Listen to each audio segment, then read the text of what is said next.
સુરત નવી સિવિલ હોસ્પિટલના અંધેર વહીવટની વારંવાર મજાક ઉડે છે, ત્યારે આજે પીએમ કર્યા બાદ સ્મશાન લઈ જવાઈ રહેલ શબને લઈ જતી શબવાહિની બંધ પડી જતા તેને મૃતકના સ્વજનો ધક્કો મારવાની નોબત આવી પડી હતી.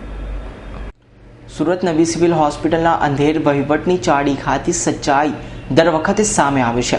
કયા તબીબો દ્વારા દર્દીઓ અને તેમના સંબંધીઓ સાથે થતી તકરાર હોય કે તબીબોનો અંદરનો ઝઘડો, તો હવે નવી સિવિલ હોસ્પિટલના વાહનો પણ દર્દીઓ માટે ન હોય તેમ લાગી રહ્યું છે. કારણ કે સુરત નવી સિવિલ હોસ્પિટલમાં મોતને ભેટેલા એક દર્દીને શબને સ્મશાન લઈ જતી વેળાએ જ શબવાહિની બંધ પડી જતા મૃતકના સ્વજનોને બસને ધક્કા મારવાનો વારો આવ્યો હતો. गाड़ी में हम लोग डेड बॉडी लेके जा रहे थे सिविल से कहाँ ले जा रहे थे? अश्विनी कुमार.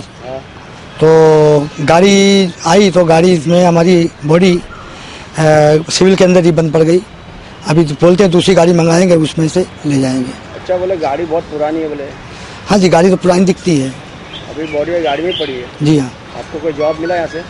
जी, वो ड्राइवर बोला कि दूसरी गाड़ी मंगा ले रहा हूँ मैं, और उसने गाड़ी के लिए फ़ोन भी कर दिया है. ત્યારે હવે તો સુરત નવી સિવિલ હોસ્પિટલના સંચાલકો હોસ્પિટલના સ્ટાફ સાથે હોસ્પિટલના વાહનોની પણ કાળજી લેવી જોઈએ તેમ લાગી રહ્યું છે. Bureau report S9 news Surat.